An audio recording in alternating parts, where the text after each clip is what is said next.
Doa itu membangun kemitraan dengan Tuhan. Sadarkah Anda? Saya sebut itu dimensi keempat, karena kadang-kadang kita gampangkan, karena tidak terlihat. Tapi waktu kita berdoa itu, kita itu sedang dituntun sama Tuhan. Gak tentu selalu pada sebuah jawaban doa yang kelihatan, gak tentu selalu pada berkat dan mujizat yang kelihatan. Tetapi waktu kita berdoa, kita akan semakin peka dengan Dia yang tak terlihat. Karena Dia sedang menuntun kita. Bukankah Roma 8 katakan roh itu, rohnya Yesus sendiri akan mengajari kita dalam kelemahan kita. Dan Dia akan menolong kita dalam kelemahan kita, karena kita ini daging dan darah. Dan Dia akan mengajari kita bagaimana caranya berdoa ketika kita tidak tahu bagaimana harus berdoa.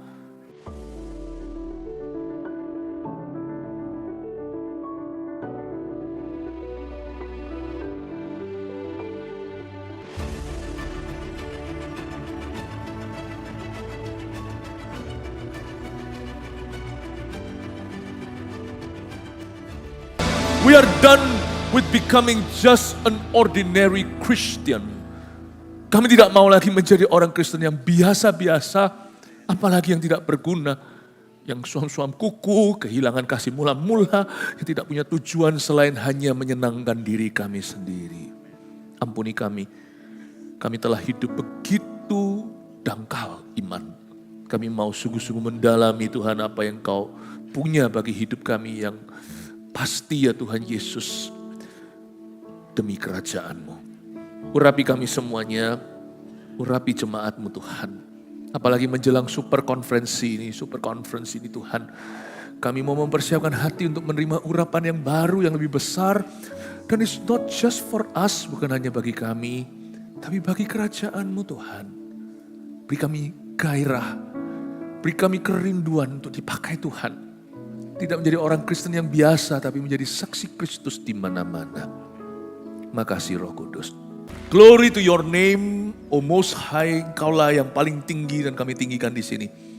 Sampaikan sabda hati-Mu, baik itu impartasi atau pengajaran dan pengajaran-Mu. Kami siap menerima seperti Maria di bawah kaki Yesus, sembunyikan hamba-Mu di balik salib-Mu. Biarkan mengalir kata-kata yang bukan dari manusia originnya, tapi yang datang dari tahta anak domba. Dalam nama Yesus, haleluya. Amin. Shalom semuanya. God bless you. Silakan duduk kembali, menyapa semua yang live streaming GMS di seluruh dunia. Hari ini saya sudah siapkan suatu menu ibadah khotbah ibadah 5 kali. Semua tentang doa. 3 perikop firman ini saya siapkan untuk Anda. Pertama-tama Lukas 22, cerita di Getsemani. Bunyinya begini. Munculkan di depan ya. Lukas 22. Kemudian ia di sini Yesus menjauhkan diri dari mereka. Mereka ini Petrus, Yohanes, Yakobus, kira-kira sepelempar batu jaraknya di Getsemani. Lalu baru kemudian dia berlutut dan Yesus berdoa katanya. Kita semua tahu cerita ini adalah menjelang penyaliban Tuhan. Di mana Yesus perlu sendirian dengan Bapa.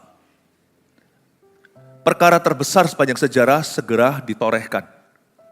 Dan itu semuanya tidak boleh terjadi tanpa doa. Doa itu adalah selalu menjadi pendahulu segala perkara-perkara bersejarah yang Tuhan akan lakukan dalam kehidupan umat manusia.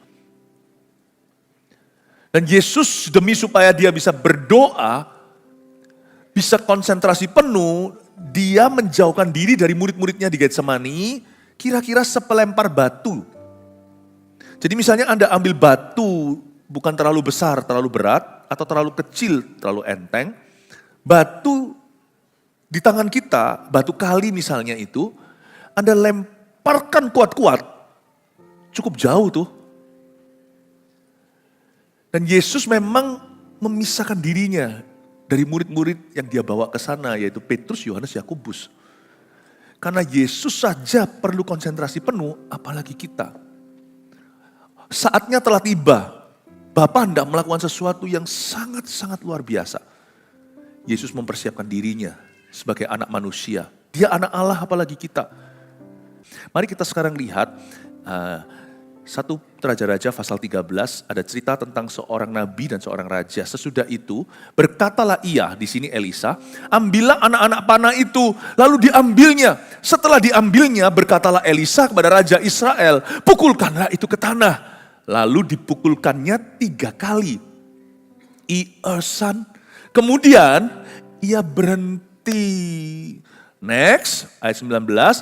Tetapi gusarlah Abi-Allah itu. Hamba Tuhan itu gelisah. Gusarlah Abi Allah itu kepadanya serta berkata, loh seharusnya loh engkau tuh pukul 5 atau 6 kali. Wong kamu bisa kok cuma 3. Dilarang malas, dilarang beralasan. Kamu kok cuma pukul 3 kali. 3 kali doang, harusnya 5-6 kali kek. Dengan berbuat demikian engkau akan memukul Aram sampai habis lenyap. Tetapi sekarang hanya 3 kali saja engkau akan memukul Aram. Ada tindakan-tindakan profetik yang dilakukan di perjanjian lama, salah satunya ini. Tanpa menjelaskan berlebihan, raja yang sudah dimentori oleh seorang nabi disuruh memukulkan anak panah sebagai langkah, sebagai tindakan simbolis. Kamu pukulkan gigi ke tanah, tidak diberi instruksi berapa kali. Harusnya hati tahu sendiri. Tapi dia pukulnya cuma iersan atau orang Surabaya bilang aras-arasan. Enggak bagaimana gitu.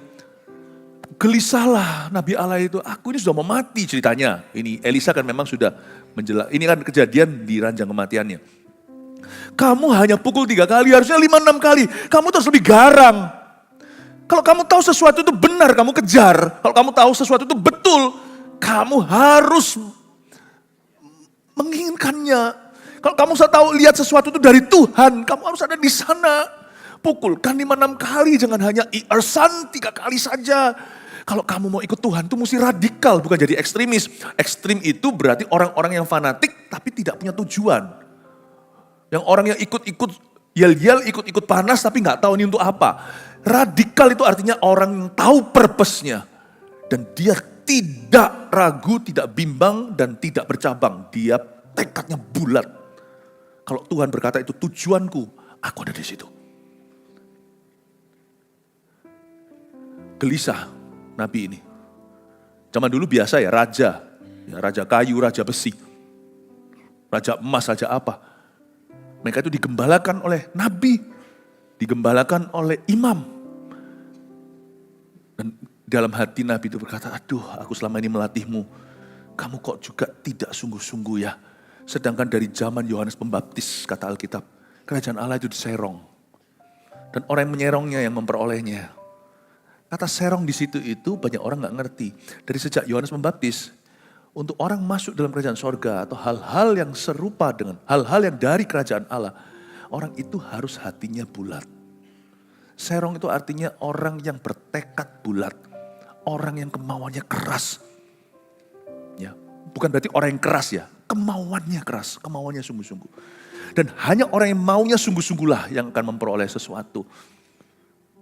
Alkitab berkata, mereka yang menyerongnya yang memperoleh dari kerajaan surga itu. Jadi kalau kita mau dipakai Tuhan, ayo sudah biasa jadi orang Kristen yang biasa. Udah jangan biasakan diri begitu lagi. Tinggalkan sifat dasar itu. Mari kita melihat Tuhan punya sesuatu yang lebih indah, sesuatu yang lebih besar buat jemaat. Kejar. Kejarlah karunia itu. Meskipun kasih yang terbesar, kasih itu motivasi. Kita gak bisa hanya berdalih, oh yang penting ada kasih, kita gak kejar karunia. Karena kejarlah karunia, itu juga firman Allah di 1 Korintus. Hatimu penuh kasih, lalu perlengkapi diri. Kalau kita tahu ada karunia yang available, kejar itu, minta akan diberikan padamu. Cari, kau akan mendapat, ketok, pintu akan dibukakan. Gak ada orang mengetok hanya sekali, tok. Orang mengetok itu pasti knock. Kalau perlu ada gedor terus. Kalau Anda tahu ada Kristus di dalam. Atau ada janji Allah yang belum kau lihat dengan matamu. Belum kau dengar dengan telinga. Belum kau bayangkan atau berani doakan. Kalau Tuhan berkata it could be yours. Itu bisa menjadi milikmu. Gedor pintu itu. Bukan berarti memaksa Tuhan. Karena kita tahu Tuhan telah meletakkan janji itu dalam hidup kita. Kita harus rebut tanah perjanjian. Tanah perjanjian tidak akan songsangmen. Tidak akan tiba-tiba seperti orang delivery. Diantar oleh Filistin ke pintu Daud atau ke pintu Yosua. You go and conquer it. Orang yang menyerongnya, menguasainya, memilikinya. Tidak akan tiba-tiba tanah perjanjian menyerahkan diri. Tapi kalau kita tahu Tuhan pernah berfirman, kita seperti Yosua dan Kaleb berkata, kalau Tuhan mengatakannya, kita bukan belalang. Kita akan kalahkan tuh raksasa. Kaum Enak itu, kaum Goliat, kita pasti bisa kalahkan. Tuhan menunggu iman Yosua dan Kaleb di antara kita. Orang-orang yang keluar dari zona nyamannya. Yang terakhir dengan ini, lalu saya masuk ke menu hari ini, yaitu di Kejadian 15. Lalu Tuhan membawa Abram keluar serta berfirman, coba lihat ke langit, hitunglah bintang-bintang. Jika engkau dapat menghitungnya, maka firman-Nya kepadanya, demikianlah banyaknya nanti keturunanmu. Ini adalah ayat sebelum dan sesudah Abram tidak disebut lagi jadi Abram, tapi menjadi Abraham. Dari Abram yang artinya Bapa yang baik menjadi Abraham atau Bapa segala bangsa, Bapak banyak bangsa. Tapi kuncinya di sini sebelum Allah berfirman. Lalu Tuhan membawa Abram keluar. Baru dia berfirman, lalu kalimat B, maka firman-Nya kepadanya, demikianlah banyaknya nanti keturunanmu. You see, Tuhan itu maha hadir, tidak perlu kita ke mana-kemana, tidak perlu ke Jakarta, nggak perlu ke Surabaya, nggak perlu kemana. Tuhan itu ada di mana-mana.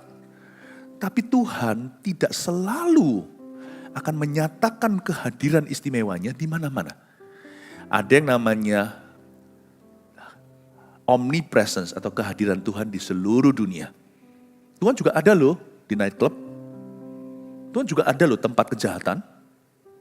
Tempat mereka produksi narkoba, mata Allah menjelajah seluruh bumi, kata Tawarik. Tuhan ada. Tapi Tuhan sekalipun maha hadir, dia tidak menyatakan dirinya. Ada yang namanya abiding presence atau hadirat Tuhan yang di dalam kita. Bagi setiap orang percaya yang percaya Yesus adalah Tuhan, Yesus hadir di dalamnya. Tapi ada juga yang namanya revealed presence. Seperti Yakub di Betel, dia berkata kaget sih dia. Di rumah ini ternyata ini rumahnya Allah. Ada tangga di atas kepalaku, tadi bantalku batu. Naik turun, di situ ada anak manusia, seorang menyerupai anak manusia di tengah-tengah. Makanya dia sebut Betel atau rumah Allah. Ada waktunya ketika di perjanjian baru Bethesda, itu pun bahkan bukan Tuhan sendiri, malaikat nyemplung ke sana. Terjadi goncangan, siapapun yang lompat ke dalam itu sembuh apapun penyakitnya. You see, itu revealed presence. Itu yang terjadi juga seperti di super conference, itulah revealed presence.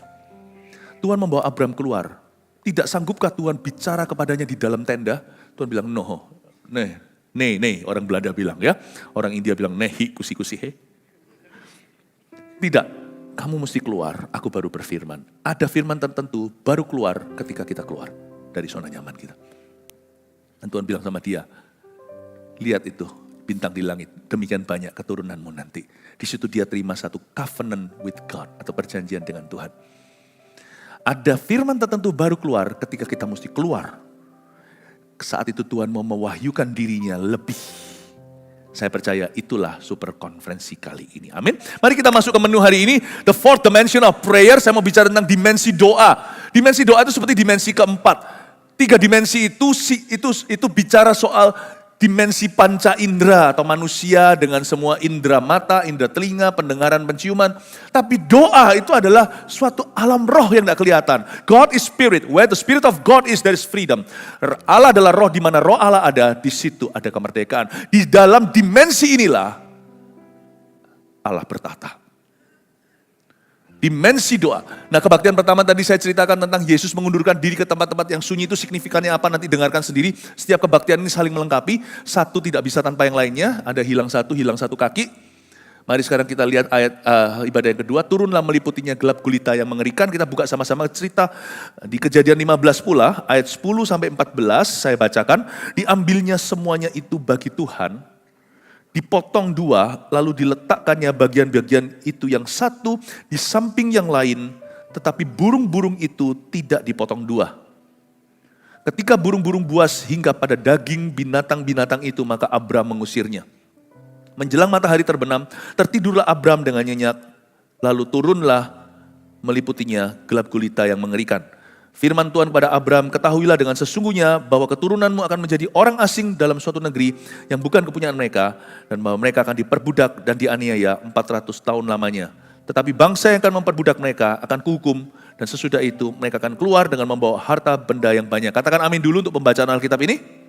Puji Tuhan. Oke, kita langsung ke pembahasan ayat per ayat dari Kejadian 15 ayat 10 sampai 14 yang kita sudah baca tadi. dengan judul Turunlah Meliputinya, Gelap Gulita yang Mengerikan, masih di dalam tema besar, dimensi keempat, yaitu doa. Ayat 10, ini Abraham. Diambilnya semuanya itu bagi Tuhan. Dia ambil kurban atau korban persembahan, yaitu hewan. Dipotong dua. Lalu diletakkannya bagian-bagian itu yang satu di samping yang lain, tapi burung-burung itu tidak dipotong dua. Ini kan seperti notarisan zaman dahulu ya. Ini kan meterainya itu, kurban. Memang sekarang ceremonial law atau hukum seremoni sudah ditiadakan, yang diambil hanya maknanya. Karena kita masuk ke gereja hari ini nggak perlu persembahkan hewan. Karena Yesus adalah persembahan suci dan sempurna. Tapi zaman itu, Abraham disuruh ambil lembu, sapi, kambing domba, burung yang tidak dipotong karena terlalu kecil, nggak usah dipotong dua. Tapi diambil semuanya itu bagi Tuhan, lalu dipotong dua, rapi-rapi gitu. Ini bicara tentang apa sih? Ini bicara tentang membuat perjanjian dengan Tuhan, seperti orang notarisan. Tapi kalau Tuhan itu, perjanjian dengan Tuhan itu berdasar kasih, bukan berdasar hukum Taurat. Karena yang bisa mengikat kita dengan Tuhan itu adalah hubungan. Ini bukan hukum, ini hubungan. Lalu dipotong jadi dua segalanya. Tahukah ketika Abraham memotong hewan-hewan itu, konsentrasi dia penuh pada Tuhannya. Dia enggak menyambi hal itu dengan hal-hal lain. Urusan rumah tangga, urusan kerja, mungkin di situ dia jual beli tanah dengan orang-orang Kanaan, karena Abraham kan akhirnya jadi juragan tanah, dia beliin sana sini. Dia nggak nyambi. Kalau dia sedang mempersembahkan korban pada Tuhan, dia konsentrasi. Ini adalah doa di perjanjian lama, sebelum tirai itu robek dari atas ke bawah, karena Yesus mati di kayu salib supaya kita itu bisa masuk hadirat Allah tanpa kurban-kurbanan ini. Ini adalah semacam atau format doa zaman itu. Abraham was praying. Dia masuk di dalam dimensi Tuhan dan dia menjalin persahabatan. Perjanjian dengan Tuhan itu persahabatan. Kadang-kadang kita tanya, gua doa dapat apa? Itu perkataan yang bodoh yang kerap kali keluar dari mulut kita, yang benar-benar menjadikan doa itu murahan. Aku udah doa loh, mana berkatnya? Mana jawabannya, mana mujizatnya? Emangnya saya doa itu dapat apa? Hey, FYI for your information only, dapat Tuhan. Kau menjalin persahabatan, doa itu membuat perjanjian dengan Tuhan. Waktu dia potong jadi dua, burung gak usah dipotong jadi dua, itu kan diberitahu sama Tuhan. Kamu gak usah potong. Burung-burung apa merpati atau apa yang dipersembahkan gak usah jadi dua. Pada waktu kita itu sembayang, kalau bukan pada berhala, pada Allah yang hidup, Allah akan menuntun sembayang kita. Gak satu arah. Tapi Tuhan itu Roh Kudus itu akan membimbing kita. Doa itu membangun kemitraan dengan Tuhan. Sadarkah Anda? Saya sebut itu dimensi keempat, karena kadang-kadang kita gampangkan, karena tidak terlihat. Tapi waktu kita berdoa itu, kita itu sedang dituntun sama Tuhan. Gak tentu selalu pada sebuah jawaban doa yang kelihatan. Gak tentu selalu pada berkat dan mujizat yang kelihatan. Tetapi waktu kita berdoa, kita akan semakin peka dengan Dia yang tak terlihat. Karena Dia sedang menuntun kita. Bukankah Roma 8 katakan rohnya Yesus sendiri akan mengajari kita dalam kelemahan kita. Dan Dia akan menolong kita dalam kelemahan kita, karena kita ini daging dan darah. Dan Dia akan mengajari kita bagaimana caranya berdoa ketika kita tidak tahu bagaimana harus berdoa. You see, the Holy Spirit is involved in your prayer life. Kita tuh gak nyadar kalau kita sedang berdoa, kita itu sedang menjalin hubungan dengan Tuhan. Belum lagi dapat tenangnya. Waktu kita berdoa itu kita mendekat pada Allah. Yakobus katakan, mendekatlah kepadaku, hai kamu orang berdosa, tahirkanlah hatimu. Ya, tahirkanlah tanganmu. Mendekatlah kepadaku, maka aku akan mendekat kepadamu. Doa itu perjanjian dua arah, lebih tepatnya persahabatan. Kita menjalin atau membangun hubungan dengan yang tidak kelihatan. Dan waktu kita berdoa, kita akan menjadi semakin peka pada hadirat Allah. Doa itu mendekat pada Tuhan. Dan waktu kita mendekat pada Tuhan, by product pertama, efek samping nomor satu itu adalah peace of heart and peace of mind. Damai di hati, damai di pikiran, damai sejahtera. Dan bukan hanya itu saja, bukan by product atau efek sampingnya yang kita cari. Yang kita cari itu esensinya, substance atau substantially, yang kita cari itu, yang penting itu adalah Tuhannya, bukan by productnya. Gua doa dapat apa? Gua doa ngerasa apa? Itu nomor 2, itu sekunder. Nomor 3, primer yang utama, primary-nya adalah waktu kita doa, kita itu bersama dengan Tuhan.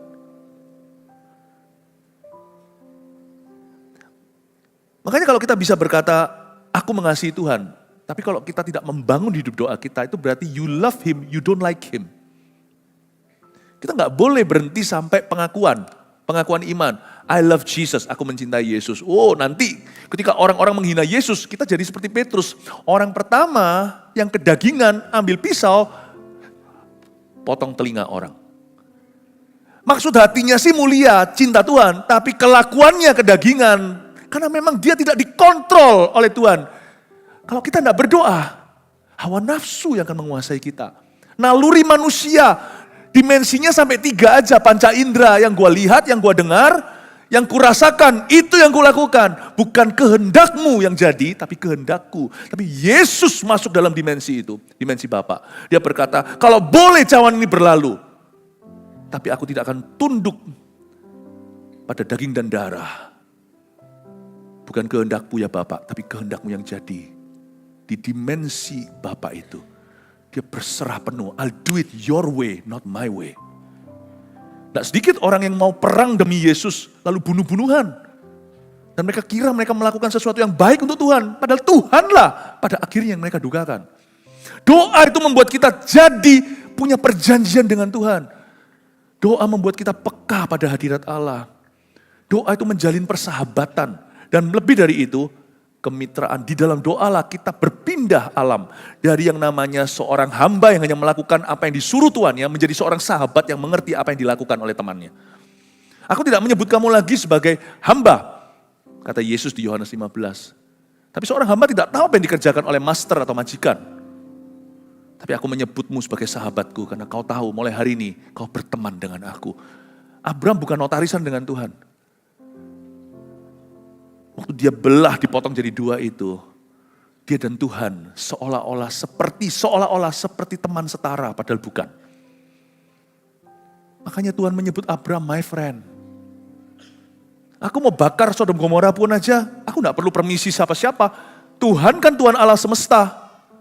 Tuhannya alam semesta Allah semesta alam kan. Tuhan gak perlu kulonungun, tunduk-tunduk sama siapa. Tapi karena dia punya a friend, dia punya teman di Timur Tengah. His name was Abraham, namanya Abraham. Dia berkata, enggak benar rasanya. Kalau aku raja yang benar, hakim yang benar. Kalau aku tidak beritahu dulu pada seorang temanku. Hei, aku mau hancurkan Sodom. Tuhan tidak tanya menurutmu gimana? Siapa yang bisa jadi penasihat Allah? Dalam equation, dalam kalkulasi ini, Abraham tidak pernah sungguhan jadi setara, tapi dia diindahkan. Karena orang ini tahu bagaimana menjalin persahabatan dengan Tuhan lewat doanya, kehidupan doanya. Dia berkata, aku mau hancurkan Sodom Gomora. Any request from you? Any last word from you? Wow, Tuhan libatkan dia. Kira-kira ada kata apa dari kamu? Ada permintaan atau permohonan apa dari seorang sahabatku? My friend, what do you want? Kalau ada 10 orang Tuhan, 50 orang. Kalau ada 50 orang, akankah kau luputkan Sodom? Baiklah, karena kamu yang minta. 40. Sacap Tuhan, nocap Tuhan. Sampai harga tidak bisa lagi ditawar. Ini kayak orang tawar-tawaran barang di mongkok Hongkong. Kalau 10, gimana? 10, aku lewatkan. Gak ada 10 tahu gak? Hanya Lot, istrinya, 2 orang anaknya, calon menantunya, 6. Ini pada nggak mau semua istrinya jadi tiang garam.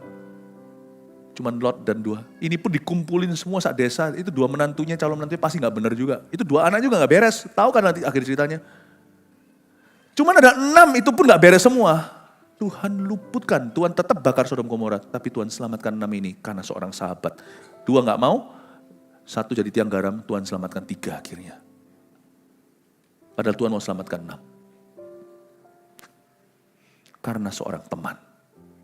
His name was Abraham. You see, doa, kadang-kadang kita jadikan itu seperti vending machine. Ya, untuk kita minum minuman soda. Masukkan koin, kling, keluar, satu kaleng. Gua dapat apa? Have you forgotten? Doa itu yang utama itu bukan dapat apa. Doa yang utama itu bersahabat dengan Allah. Kita gak bisa mengaku-ngaku, oh aku sahabatnya Tuhan, tapi kita gak punya kehidupan doa. Gak bisa, karena kita ini daging darah. Kalau kita tidak punya doa, hidup doa, maka daging kita pasti akan berkuasa. Di dalam doa itulah kita benar-benar dilatih oleh Tuhan. Kita gak mengerti ini, bahwa doa itu ternyata membangun hubungan perjanjian dengan Tuhan. Jadi saya gak terlalu khawatir, kalau saya doa, saya dapat sesuatu atau enggak.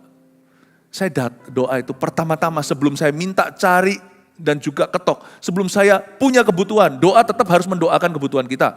Ya, dalam doa kita memanggil Dia Bapa, kami di dalam sorga, dikuduskanlah namamu, kita harus mengeluhkan Dia. Datanglah kerajaanmu, doakan untuk pekerjaan Tuhan di atas muka bumi. Jadilah kehendakmu di bumi seperti di sorga, berilah makanan pada kami. Kita harus doa untuk for our daily needs, untuk kebutuhan kita sehari-hari. Mesti didoakan, jangan sungkan. Masa minta sama paman, mintakan sama orang tua, minta itu sama Bapak. Kita minta daily need, tapi kita juga nggak berhenti sampai sana. Kita juga berdoa supaya kita itu dilindungi, bebaskan dari yang jahat. Untuk personal struggle, untuk pergumulan pribadi, Tuhan tuntun aku mengalami dan melawan pencobaan-pencobaan dan lindungi kami dari si jahat. Kita harus doakan semuanya itu. Tapi sebelum kita bisa minta, pertama-tama doa itu intinya adalah kangen sama Tuhan. Ingin bersekutu dengan Dia. Ingin ada di sana. Ingin ada di mana hawa Allah. Itu paling terasa. Meskipun Tuhan ada di mana-mana. Kita mau pergi ke clubbing pun sekarang pergi kemana, tempat orang mabuk-mabukan, tempat orang melakukan perkara asusila. Tuhan juga ada di situ, matanya menjelajah. Tapi waktu kita doa, kita sengaja cari Tuhan. Di sana Tuhan dicemooh. Di situ Tuhan itu disalibkan. Di sana Tuhan didukakan. Meskipun Tuhan hadir di mana-mana, ada kehadiran Tuhan di mana Tuhan disenangkan. Tuhan sengaja dicari, Tuhan sengaja dielukan, ditinggikan dan dibahas seperti di gereja. Dan juga secara privat, secara personal. Karena hidup kita setiap orang adalah Kristen secara pribadi. Kau harus cari Tuhan di dalam kehidupanmu secara individu. Bangun hidup doamu. Saya kangen sama Tuhan untuk berada di mana Tuhan itu hawanya paling kerasa. Itu di dalam doa. Meskipun kadang-kadang kita yang gak kerasa apa-apa waktu doa. Makanya orang kalau doa gak doa itulah pemisahnya. Antara orang yang ngaku dekat sama Tuhan, SKSD, sok kenal, sok dekat, sama orang yang sungguh-sungguh dekat. Dan di situ Tuhan juga akan menunjukkan perbedaannya antara orang yang sungguh-sungguh Tuhan dekati dengan yang enggak. Mendekatlah kepada aku akan mendekat padamu. Orang yang gak dekat sama Tuhan, anak-anak sekewa, ngaku-ngaku namanya, gak ada kuasa. Tapi Paulus tidak perlu ngaku-ngaku, sapu tangannya pun menyembuhkan. Tuhan mendekati sapu tangannya. Bayangin, Tuhan aja dekati sapu tangannya.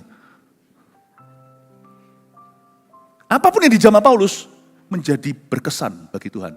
Dikenan, diurapi. Itu cara Tuhan untuk menunjukkan dan membuktikan. Aku dekat sama siapa, aku gak dekat sama siapa. Karena Tuhan itu lebih dari pejabat. Pejabat aja, artis aja banyak orang sok dekat kok. Foto pasang di sana, tapi coba lihat, Anda pergi ke ruang tamunya atau apalagi ruang kamar tidurnya. Kalau foto Anda tidak dipajang di sana, jangan aku dekat. Orang yang dekat sama pejabat itu yang fotonya dipasang sama pejabat itu. Bukan orang itu memasang foto pejabat itu. Aku dekat sama Jerry Yan.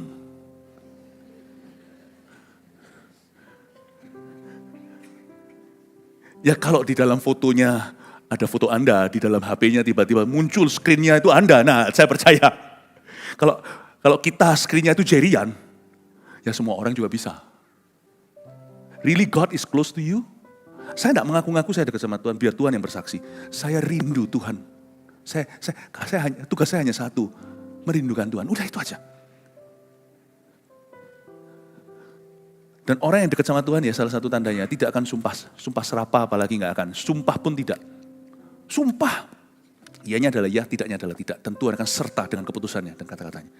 Orang justru pakai demi Tuhan itu Anda harus hati-hati. Itu gak dekat sama Tuhan. Karena kalau dia perlu memastikan orang lain percaya dia dekat sama Tuhan. Berarti Tuhan gak bersaksi tentang orang itu di hati orang lain. Nangkep ini ya Bapak Ibu Saudara. Doa membuat perbedaan, kedekatan. Kita lanjut lagi ya. Ayat 11, ketika burung-burung buas hinggap pada daging binatang-binatang itu, maka Abraham mengusirnya. Hati-hati ya. Burung-burung di sini juga lambang setan, tapi burung-burung buas di sini mungkin adalah vulture. Ya, itu loh elang-elang botak, itu bukan elang botak, bukan bald eagle, tapi elang-elang yang jelek, buruk rupanya itu termasuk semacam elang, hewan semacam keluarga elang, tapi yang makan bangkai. Bedanya bangkai sama bingkai ya mirip lah ya. Yang makan bangkai itu loh. Ya. Di sini kita harus pelajari sesuatu bahwa yang iblis mau hancurkan itu pertama-tama itu bukan bisnismu. Jangan kira yang dia mau hancurkan itu pernikahanmu, keluargamu. Bukan. Dihancurkan itu dulu kehidupan rohanimu. Kalau dia dapat itu, dia dapat semuanya. Makanya itu kalau Anda mau lindungi, yang pertama-tama Anda harus lindungi your spiritual life. Bukan hanya itu, tentunya Anda harus lindungi anak Anda harus lindungi bisnis Anda, interest Anda, I know. Tapi itu setelah. Yang pertama-tama diincar oleh vulture atau burung-burung bangkai itu, yang pertama-tama mau diambil, yang mau dihancurkan adalah the offering. Persembahan itu. Persembahan ini tidak bicara soal uang saja. Persembahan itu yang pertama-tama sebelum harta benda materi yang kita bisa beri, waktu, talenta, itu adalah your heart. Your prayer life, kehidupan rohanimu itu nomor satu. Karena setan tahu itu sumbernya. Dari situ mengalir kehidupan. Jaga hati dengan segala waspada. Hati itu bukan hati jantung atau liver kita. Hati di sini adalah where the center of your spiritual life is. Adalah center atau pusat kehidupan rohanimu di mana ya di situ. Jaga yang setan mau ambil, curi, bunuh, binasakan itu adalah kehidupan doamu. Makanya itu kalau sampai ada satu orang sudah gak bisa berdoa, Anda sedang dalam bahaya. Meskipun mungkin kelihatannya hidupmu masih oke. Makanya di Perjanjian Baru banyak surat-surat berkata begini, kuasailah dirimu supaya kamu bisa berdoa. Jadilah tenang. Apalagi di zaman sekarang semua orang overthinking. Susah untuk doa, tapi sampai kita sudah mulai susah berdoa, bahaya. Ya.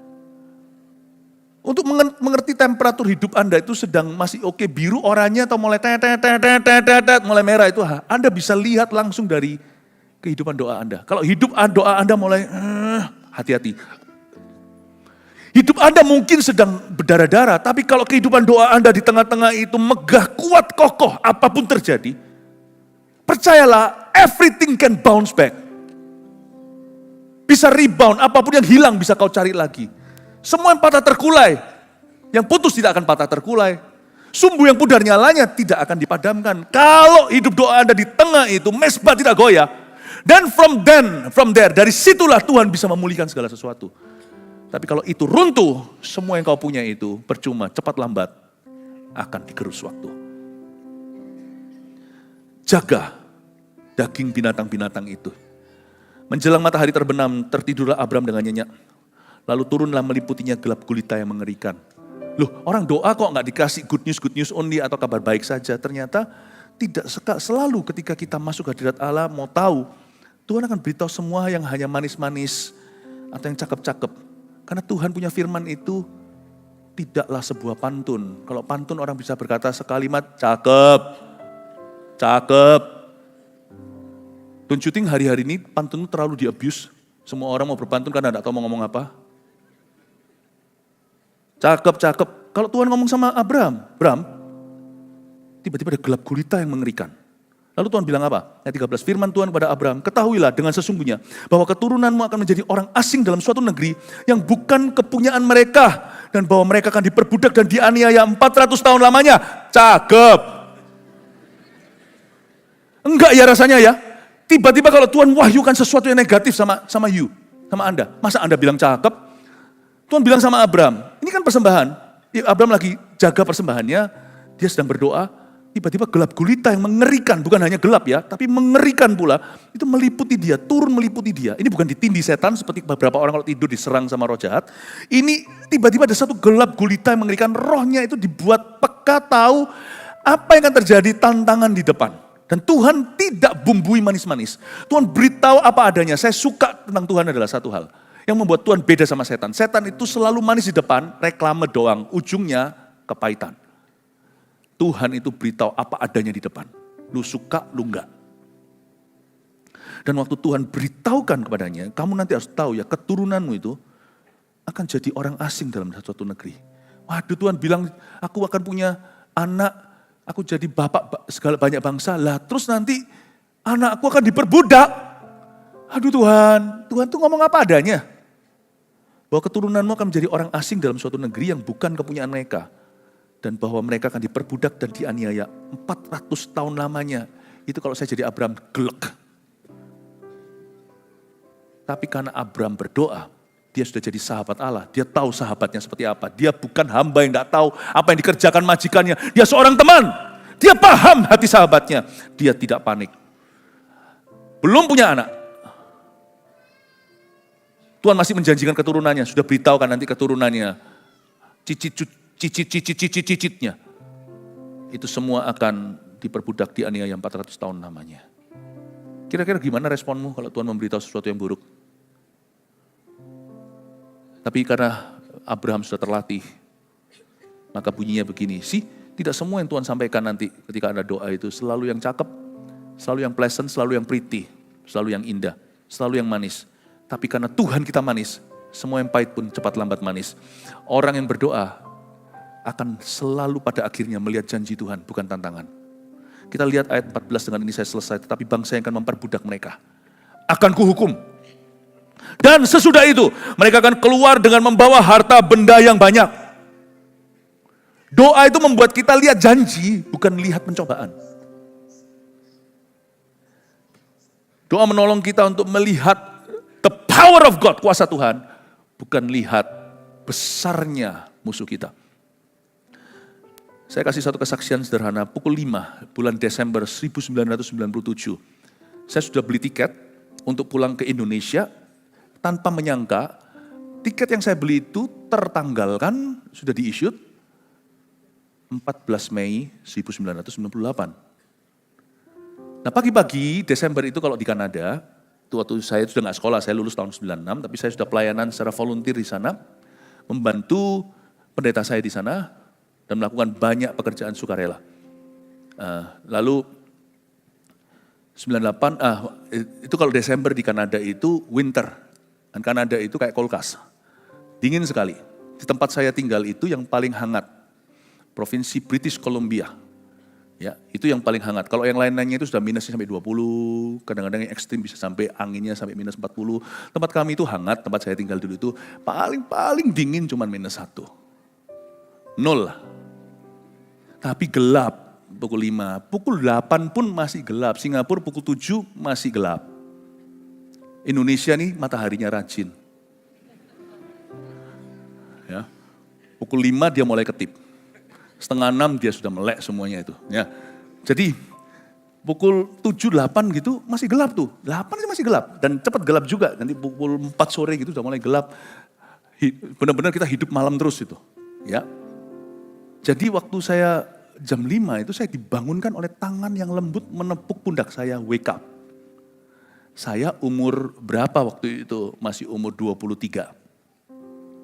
Ya. Jadi masih muda, tidur masih lama. Tidur 8-9 jam, not a problem. Mau 10 jam juga bisa. Jam 5 ditepuk bangun segar. Ada suara doa. Saya ambil gitar. Gak tahu mau nyanyi apa, bisa aja kayak, itu kan baru masih bangun, belum sadar gimana. Lagu yang keluar, Yesuslah Tuhan yang layak ditinggikan, layak disembah oleh suku-suku bangsa. Dengan darah-Mu Kau telah tebus bangsaku, genapi Tuhan firman-Mu atas negeriku. Hatiku rindu melihat kemuliaan-Mu, Hatiku rindu melihat curahan kuasa-Mu di tanah tercinta, negeriku Indonesia. Ku berdoa Indonesia, penuh kemuliaan-Mu Indonesia, bagi kemuliaan-Mu. Waktu masuk ke ya Allahku, nyatakan kemuliaan-Mu. Ya Allahku, nyatakan curahan kuasa-Mu. Kalimat ini saya bisa nyanyi, waktu itu enggak bisa. Saya nangis kayak baby, kayak bayi minta susu. Jam 5 pagi. Untungnya di WC kedap suara. Karena kamar saya itu cuma pisah WC itu terus kamar saudara saya. Saya nangis. Untung kamar juga karpet, WC juga ada karpetnya. Saya nangis itu diserap suaranya. Saya nangis kayak bayi. Saya kaget kenapa saya nangis. Tiba-tiba saya merasa seperti ada gelap gulita yang mengerikan meliputi saya. Waktu saya nyanyi untuk Indonesia. Desember 97. Dan saya nangis cukup lama, gitar terus jalan, bait demi bait dinyanyikan oleh jari saya. Tapi mulut saya gak bisa mengucapkan kata-kata. Menangis, merengek, meratap sejadi-jadinya. Setelah nangis sekian lama saya mulai curiga, capek loh nangis itu. Saya bilang, saya gak sedih, saya happy banget. 5 bulan lagi saya akan pulang ke Indo. Ketemu papa mama, ketemu ada di Indonesia. Saya senang dan saya gak punya masalah semua, masalah yang serius gak ada. Saya juga tidak hidup di dalam dosa, sehingga saya perlu sorry, ngerasa menyesali, gak ada. Nangis, tapi saya rasa seperti ada kegelapan, saya gak bisa jelaskan. Itu meliputi saya. Ya memang luar masih gelap sih, tapi saya rasakan ada kegelapan dalam jiwa saya, itu bukan roh jahat. Saya merasakan sesuatu yang buruk akan terjadi atas Indonesia. Setelah itu saya dengar suara tadi berkata, go back to sleep. Saya tanya sama Tuhan, what's going on? Saya mulai curiga, yang nangis bukan aku, tapi seseorang di dalamku. Saya berkata, what's going on Lord? Apa yang terjadi? Go back to sleep, you do not understand. Tidurlah, kamu gak mengerti.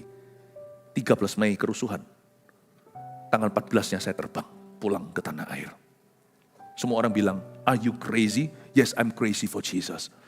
Karena saya pulang dengan satu keyakinan, yaitu ayat 14-nya Abraham tadi. Tapi bangsa yang mereka akan kuhukum dan sebagainya, keluar dengan membawa harta benda yang banyak. Tuhan berkata bahwa negerimu akan mengalami kebangunan luar biasa. Saya pulang dengan harapan terjadi kebangunan. Dan ketika orang lain melihat masalah, lewat doa, khususnya bulan Desember pukul 5, Tuhan mempersiapkan hati saya untuk lihat janji dan kebangunan rohani. That is the best decision I've ever made in my ministry. Untuk pulang ke Indonesia, untuk membawa api kebangunan rohani. Saya beritahu kalau saya tidak doa, pagi itu kalau Tuhan tidak bangunkan saya, I will not get his heart, saya tidak akan mengerti hatinya. You see, kalau Tuhan mewahyukan sesuatu yang merupakan tantangan di depan, orang yang berdoa sudah dipersiapkan oleh Tuhan. Bahkan dia sendiri gak tahu. Setelah itu saya kembali tidur, mata bengkak. Dan untung karena usia cepat tidurnya lagi. Sekarang gak tahu kenapa, saya mulai mengerti Pak Sam. Bangun gak bisa tidur lagi. Saya mulai perlahan-lahan memahami. Tapi dulu, pupuk no problem.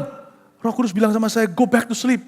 Saya seperti anak kecil sebelum saya tidur, saya seperti anak kecil memegang jari papanya nangis, saya ikut nangis. Tapi gak ngerti kenapa. Pernah Anda lihat anak balita, papanya nangis, dilawat Tuhan, dia juga nangis sebelahnya. Padahal dia gak ngerti kenapa. Saya adalah orang yang bodoh, dungu. Tapi Tuhan suruh saya kembali tidur. Tapi bulan Mei, saya tidak dungu lagi. Ketika saya melihat di news itu, semua orang berkata, Philip, jangan. Saya bilang, no. Saya bilang, no, I go back. Karena you see the hole in the donut, I see the donut. Nih, donatnya keluar lagi. Kamu lihat lubang donatnya, aku lihat donatnya. Orang lihat TV gentar, saya lihat TV, saya berkata kebangunan rohani. Ini waktunya harus ada orang yang berdiri di antara Tuhan dan umat. Dan berdiri untuk masa depannya. Saya beritahu, orang yang berdoa, hidup di dimensi keempat. Dia hanya tinggal di dimensi 3. Hidupnya di dimensi 4. We don't live by what we see. We live by what we believe. Amin Bapak Ibu Saudara. 2 poin ini lalu kita selesai. Anda bisa bawa pulang. Turunlah meliputinya gelap gulita yang mengerikan. Number 1. Doa itu membangun hubungan perjanjian dengan Tuhan. 2. Doa itu menolong kita untuk melihat janji Tuhan, bukan persoalan. Foto ini silakan, 1, 2, 3. Ya, bonus pendetanya juga ada. God bless you, haleluya, puji Tuhan.